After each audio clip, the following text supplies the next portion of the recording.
Amigo y amiga que me escuchas, te damos la bienvenida nuevamente a Púlpito Reformado, la voz de la Reforma Protestante en Puerto Rico, la voz oficial de la Iglesia Presbiteriana Reformada en San Juan.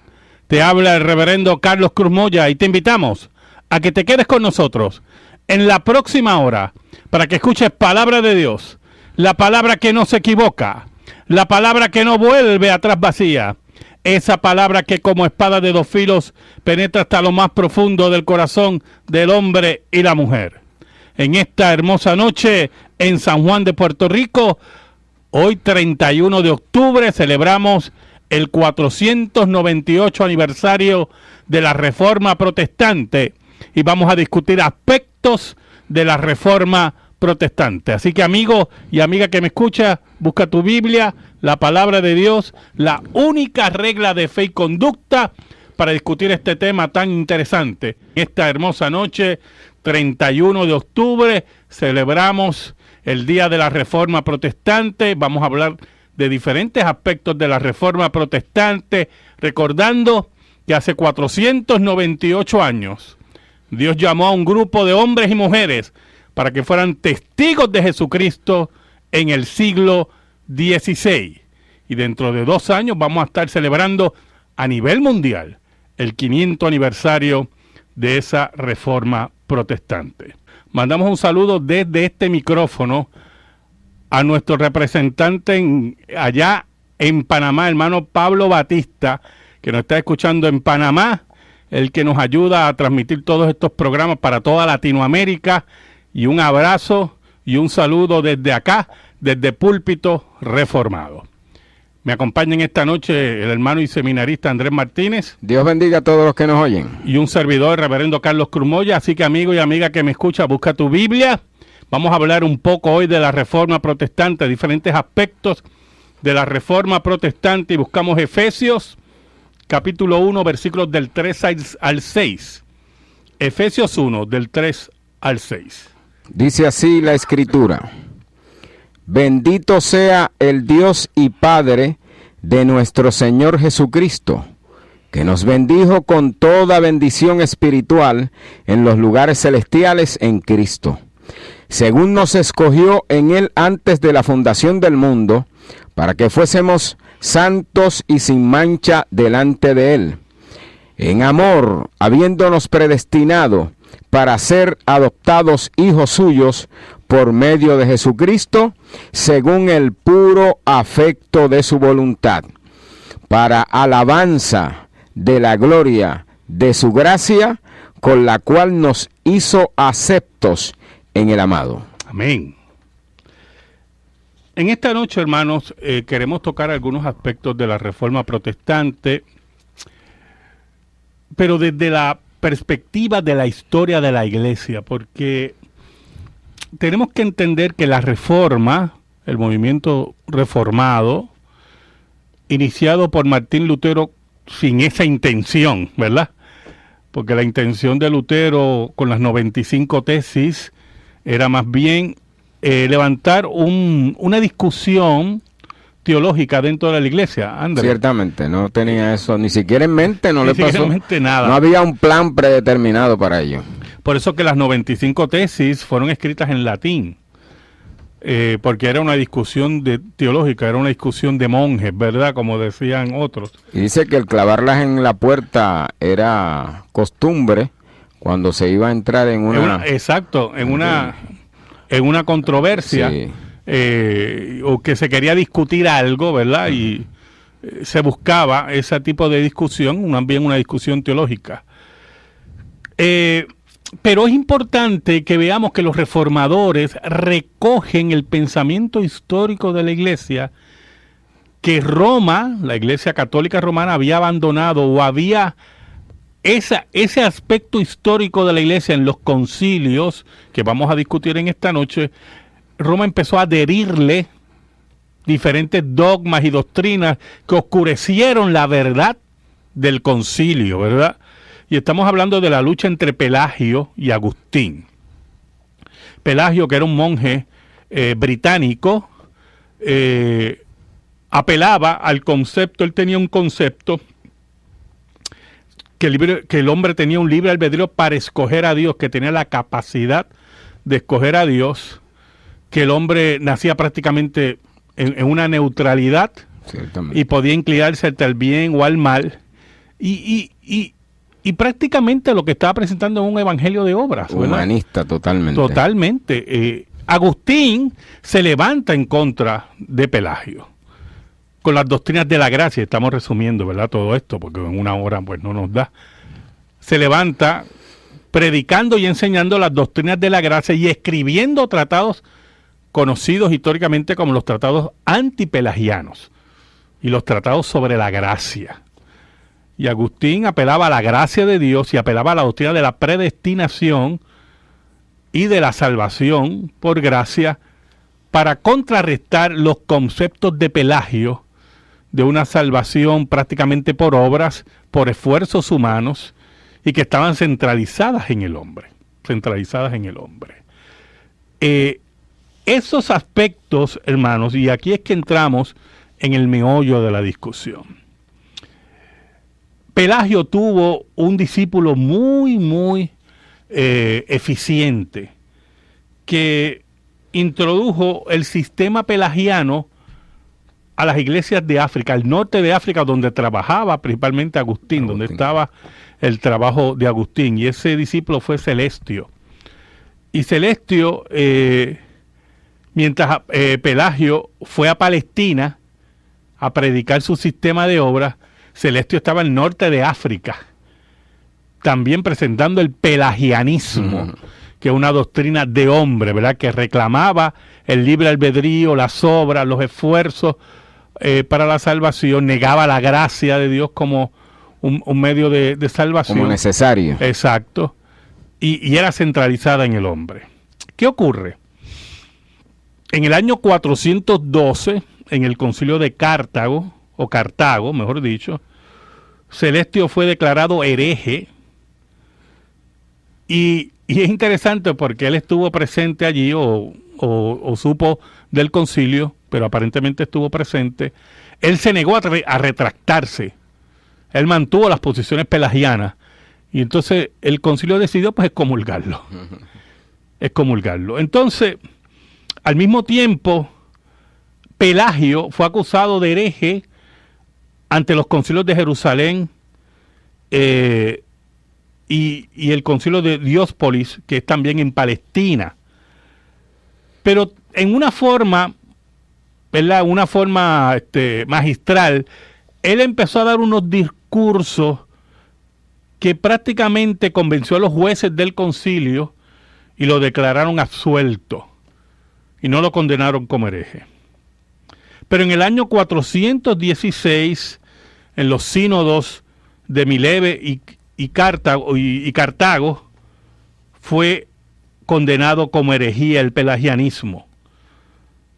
Pero finalmente, en el 431, el concilio de Éfeso, el mismo que condenó el nestorianismo, condenó como herético el pelagianismo. ¿Y qué queremos decir con eso? Escuche bien. Si el pelagianismo fue declarado como herejía, el concepto de libre albedrío, de salvación por obras, de negar la doctrina de la predestinación, fue negado como herejía, se afirmó la doctrina de Agustín.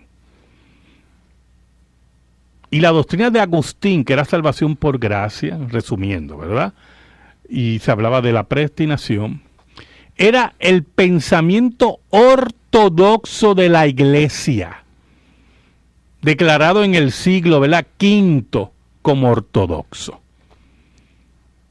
Por lo tanto, los reformadores, Martín Lutero, que era monje agustino, Juan Calvino, John Knox, Zwinglio, lo que hicieron fue abrazar la doctrina ortodoxa de la Iglesia. Histórica de la Iglesia. Porque la Iglesia católica lo que había hecho después de esos concilios fue adherir dogmas de hombre, conceptos de confesión a sacerdotes, de indulgencias, votos de pobreza, todo ese andamiaje que lo que hacía era oscurecer la doctrina agustiniana y lo que había declarado el concilio.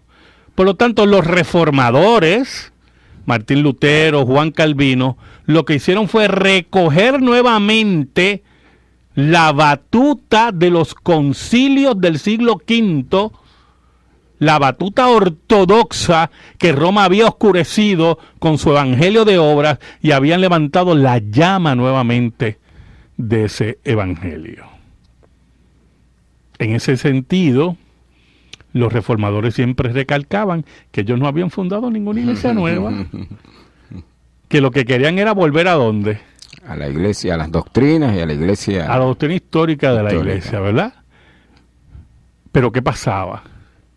El andamiaje que había construido Roma no solamente le permitía mantener al pueblo acorralado y atrapado. Y en oscuridad e ignorancia. Exacto, y el sistema feudal, que la iglesia jugaba un papel importantísimo en él, sino que también ese sistema, desde el punto de vista económico, le rendía unos frutos increíbles a la iglesia, porque la venta de indulgencias, las reliquias, las misas por los muertos, toda esa enredadera sobre las doctrinas de Agustín lograron enriquecer a la iglesia a través también del sistema feudal.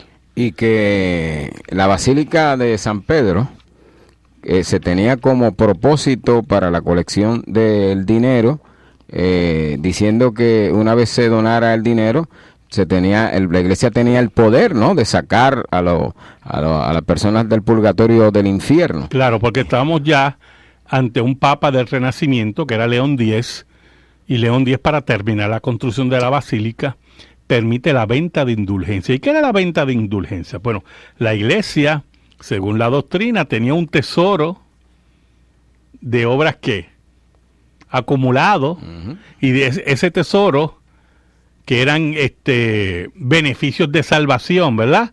Hay un término que ahora se me escapa.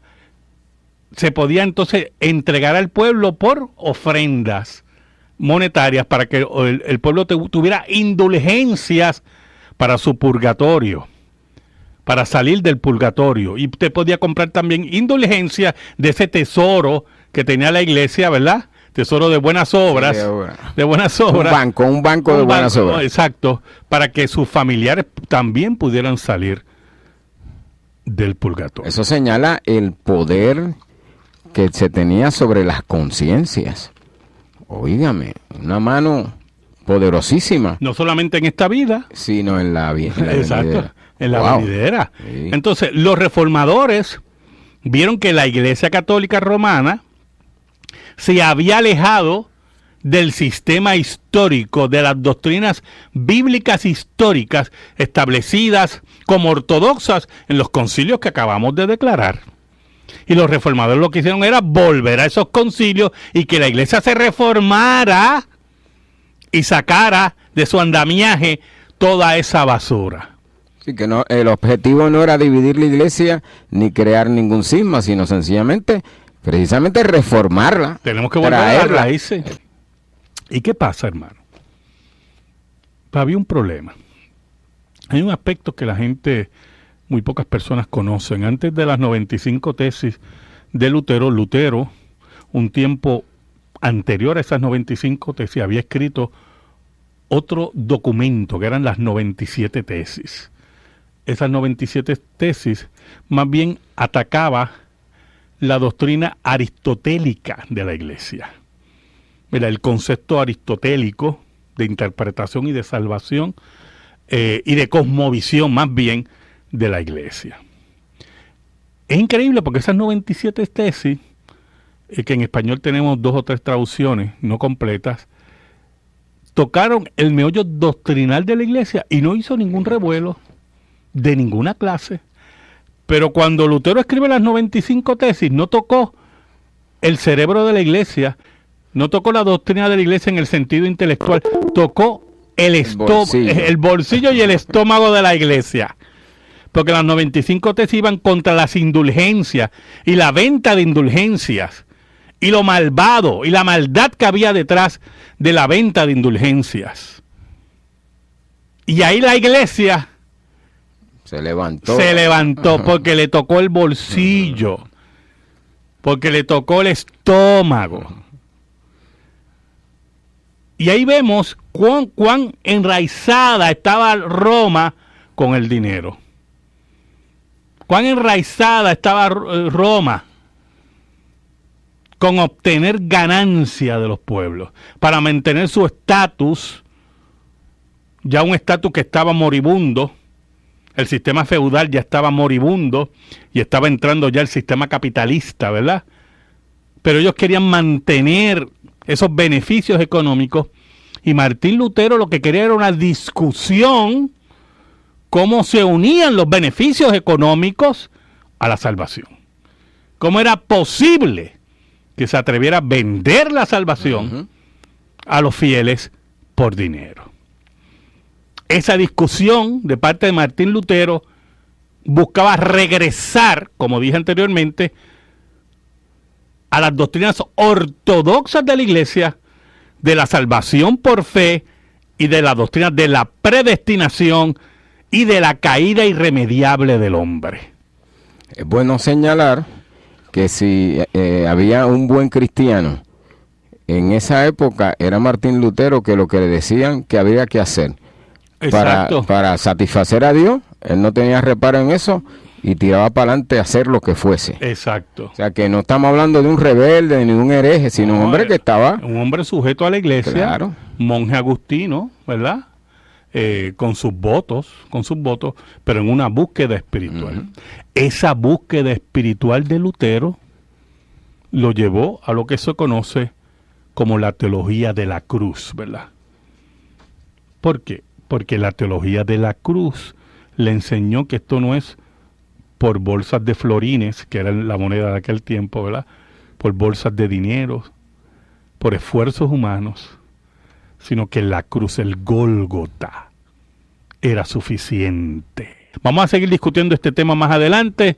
Vamos a pasar a la sección de la noticia religiosa con el hermano Andrés Martínez. Dice así: el culto de la Reforma por primera vez en TV española. Hoy, 31 de octubre, se emitió el culto de la Reforma por primera vez en la historia de la televisión pública española. Férede y el Consejo Evangélico de Madrid aunaron esfuerzos y organizaron un acto histórico que tuvo lugar en la primera iglesia evangélica bautista de Madrid. Desde el programa Buenas Noticias TV se explicó que debido a las necesidades técnicas las puertas se cerrarían a las 11 horas, por lo que se rogó puntualidad de aquellos que deseaban asistir al acto.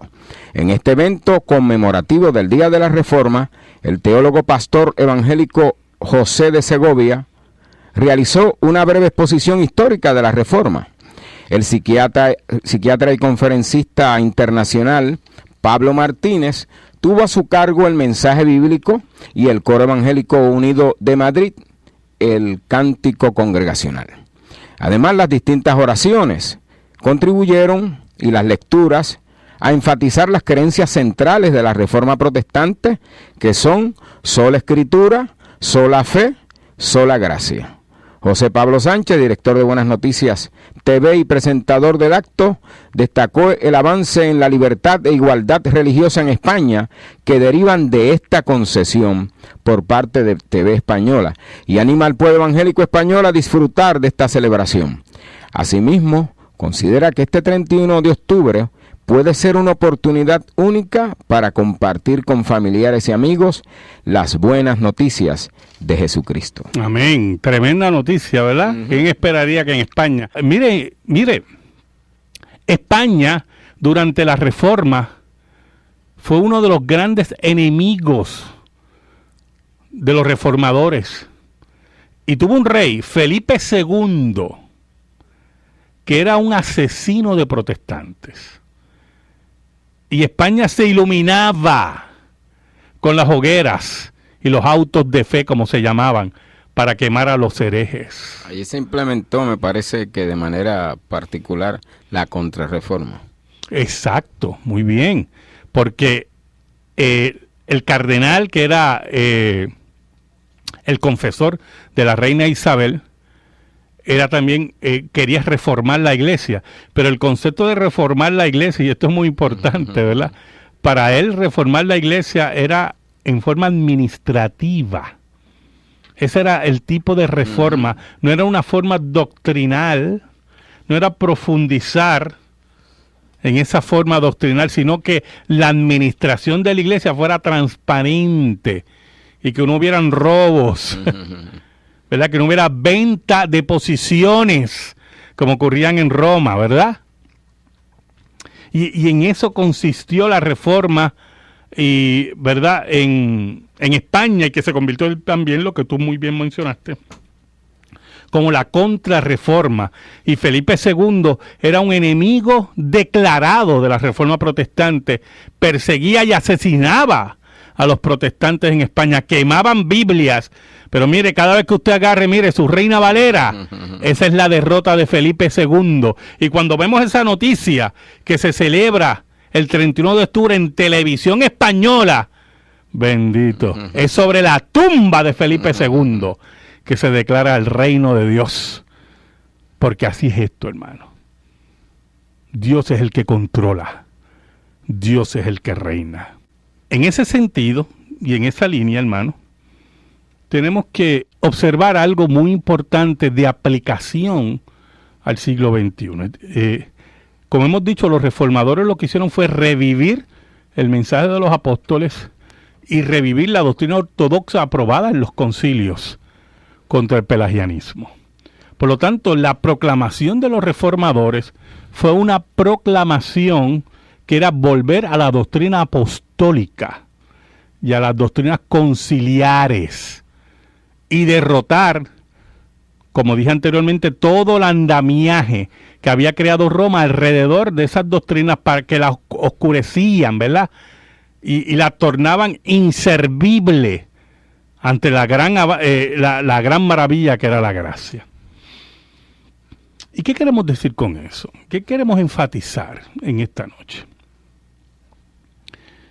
Que muchos en el día de hoy quieren abrazar las doctrinas reformadas, pero añadiéndole otros nuevos andamiajes. O sea, a Pelagio y a Agustín lo quieren los dos, uno en una mano y el otro en la otra. Esa es una.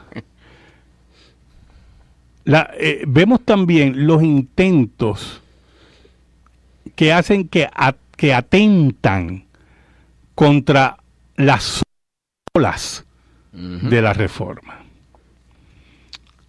Iglesias que he oído dicen que tienen apóstoles hoy, que todavía yo me río de eso, pero que quieren abrazar las doctrinas reformadas.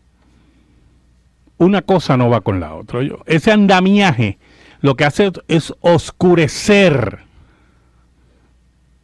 atentar contra las doctrinas de la reforma. Otros que insisten en nuevas revelaciones hoy, pero quieren ser al mismo tiempo abrazar las doctrinas de la reforma. No se puede, porque eso va en contra de la sola escritura y la suficiencia de la escritura que declararon los reformadores. Porque los reformadores sabían que Roma había añadido a las declaraciones ortodoxas de los concilios basadas en la escritura, había añadido sus nuevas revelaciones, sus dogmas de hombre. Y ellos se dieron cuenta en el estudio que si no proclamaban sola escritura contra todos esos dogmas, nuevamente las doctrinas bíblicas se iban a oscurecer. Por eso que en el día de hoy, ¿verdad? En el día de hoy algunos quieren añadir a las doctrinas de la reforma apóstoles, quieren añadir nuevas revelaciones, quieren añadir nuevas formas de adorar contrario a lo que Dios ha establecido, quieren mover los oficios que la Biblia dice que son específicamente para un grupo de hombres, quieren moverlo a diferentes áreas, quieren añadir algunas iglesias apóstatas, quieren añadir el matrimonio gay, otros quieren añadir el aborto. pero quieren declararse reformados, y eso no puede ser. Es la nueva Roma, con nuevos vestimentas, con una nueva voz, con nuevos papas. Y nosotros tenemos que declarar que eso no puede ser, porque los reformadores nos enseñaron que eso era imposible. Sí, que la protesta, ¿verdad?, de donde sale, ¿verdad?, protestantes, continúa, hoy continuará hasta el día de Jesucristo, porque siempre va a haber formas en las que alguien va a querer erigirse como líder de la iglesia, ¿no?, como papa de la iglesia, sin el nombre, pero la función desempeñándola. Y eso lo vemos continuamente con el intento también de que tengamos un tipo de espiritualidad aniñada que no responda a la Escritura, que responda a un sentimentalismo religioso, confundido, soñoliento, ¿verdad? Que no tiene el carácter y la firmeza de los reformadores. Y algunos vienen con, ¿verdad?, con esos discursos como si a mí, mire, escuche, se me hubieran caído los dientes de leche. Allá se me cayeron los dientes de leche. Y nosotros tenemos que entender que ese discurso que viene va contra los postulados de los reformadores, que lo que hicieron fue recoger el mensaje de los apóstoles y el mensaje de los concilios universales, que condenaron, basado en la Escritura, todas esas dogmas de hombre. Cuando alguien viene a añadirte obras, va contra la sola gracia. Cuando alguien te quiere hablar de que tú puedes salvarte porque tú escogiste a Cristo, va contra la sola fe. Cuando quieren añadirte otro Salvador, ¿verdad?, que te lleva a Cristo de la mano, eso va en contra de solo Cristo. Cuando quieren venirte con nuevas revelaciones y nuevas enseñanzas o nuevos ejercicios espirituales, que los publican en libros y creen que tienen fórmulas, hermano. Usted no ha visto libros con fórmulas. Aquí, mire, hace muchos años atrás, no muchos, yo creo que hace como 7 años atrás, hubo un libro muy famoso, La oración de Jabez. Oiga, y tomaron ese libro como un mantra. ¿Usted sabe lo que es un mantra? El hinduismo te enseña mantra, que es una oración repetitiva, precisamente contrario a lo que dice la Escritura, ¿verdad?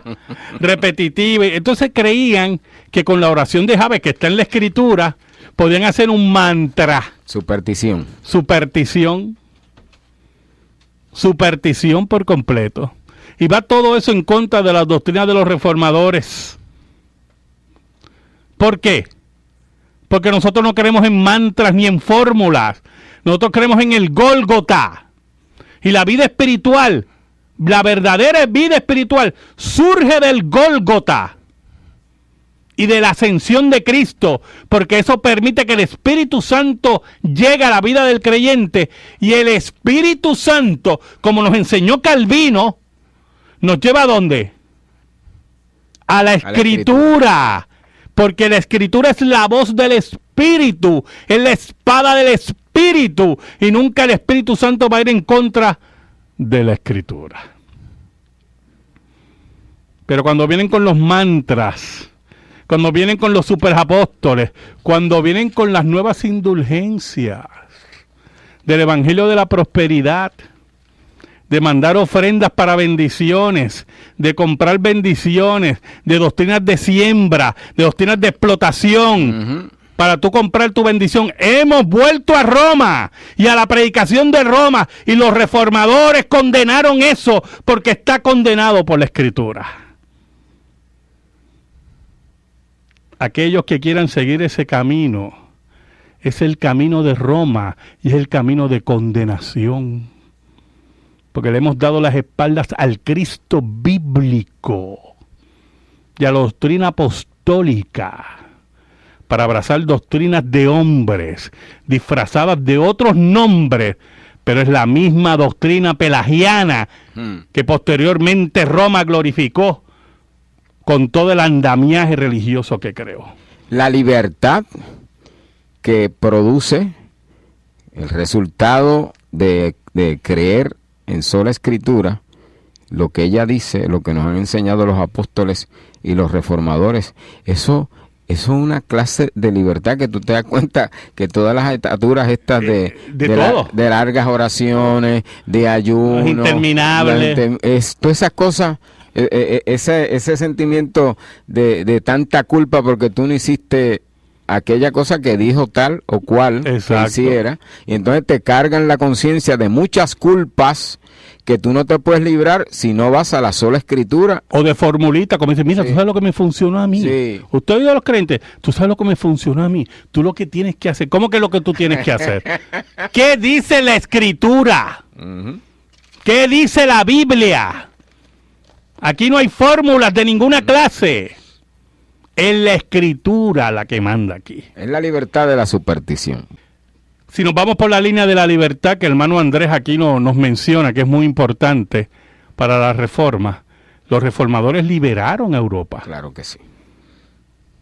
Y posteriormente, ¿verdad?, al mundo conocido de toda esta mentira que atrapaba el corazón del hombre y la mujer europea. Desde el punto de vista de la educación, eso fue una reforma también desde el punto de vista político. Todas las áreas. Todas las áreas tocó, la reforma los tocó y los liberó. Por eso es que se llama, por eso es que tiene un sitio en la historia. Porque no estamos hablando, mire, no estamos hablando de fuercitos de 5 gatos ahí locos. Estamos hablando de hombres y mujeres comprometidos con Dios y con la palabra, y que decidieron, como ocurrió con los apóstoles en el siglo I, entregar su vida, sus bienes, antes que entregar la verdad. Y hoy en día nosotros tenemos que entender eso. En ningún momento los reformadores echaron hacia atrás, porque esto no es para cobardes. ¿Oyó?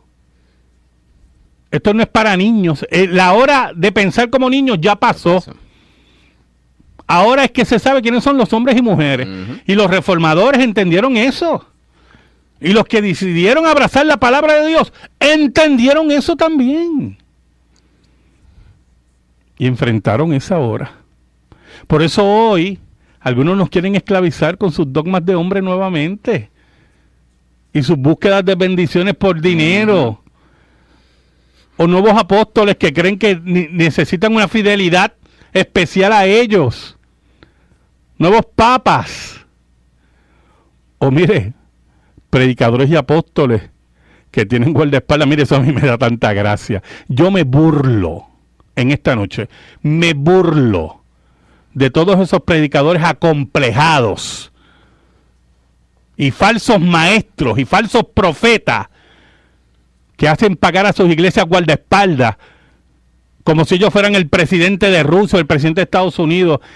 Gente posiblemente que los conocen nada más la comarca donde ellos dizque pastorean. Todo eso los reformadores lo señalaron. Porque esos beneficios de pachás y de reyes lo tenían los papas y los cardenales. Y los reformadores fueron firmes contra eso. Porque aquí hay un solo rey.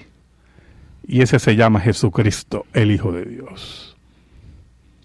Por eso que cuando conocemos las grandes verdades de la Reforma, somos libres, porque las grandes verdades de la Reforma son el Evangelio de Cristo. El verdadero Evangelio de Cristo. Y cuando tú conoces la verdad, como dijo Jesús, serás libre. Y ya nadie puede venirnos a nosotros con falsas autoridades, porque nosotros tenemos una sola autoridad, que es el Evangelio. Nadie nos puede venir con nuevas revelaciones, porque nosotros tenemos la revelación completa, que es la Biblia. Nadie nos puede venir con discursos de nuevas obras, porque nosotros sabemos que somos salvos por la obra de Cristo, en su vida y en la cruz, y confirmada en la tumba vacía. Nadie puede venirnos con esos cuentos, hermanos, porque hemos encontrado la libertad que solamente está en Cristo como nuestro único Salvador personal. Por eso Dios nunca se deja sin testigos. Y cuando en la hora más terrible de Europa, cuando el imperio alemán y el imperio español estaban sucumbidos bajo la bota romana, desde el punto de vista espiritual, cuando todo el sistema estaba totalmente creado y funcionando según los deleites de Roma, de los papas y los cardenales y los sacerdotes, Dios levantó una voz tímida, porque Dios escoge ¿qué? Lo vil y lo menospreciado. Lo pequeño, hermano.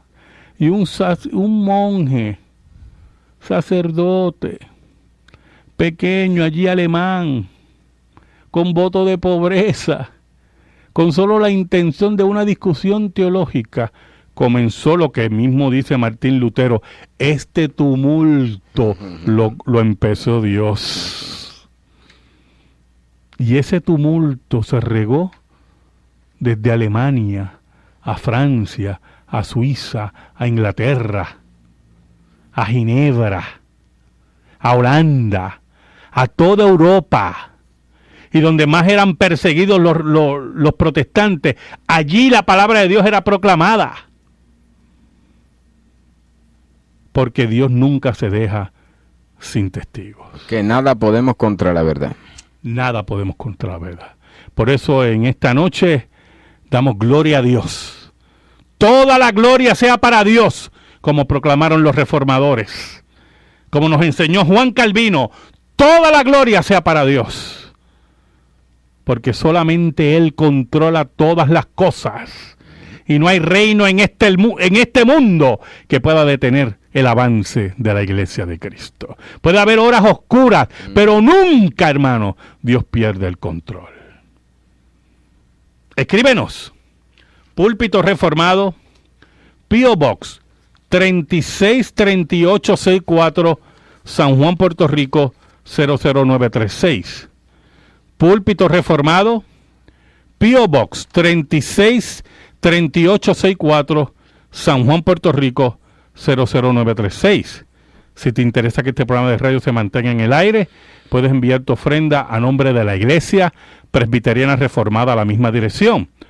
Púlpito Reformado, P.O. Box 363864, San Juan, Puerto Rico 00936. En esta hora le pido al Señor que bendiga tu vida, que bendiga tu hogar, que bendiga a tus hijos, y que la paz de Cristo, esa paz que sobrepuja todo entendimiento, esté sobre ti, esté sobre los tuyos, esté en tus decisiones, que sean siempre acorde a la ley de Dios, a su palabra eterna. Dios te bendiga ricamente. Amén.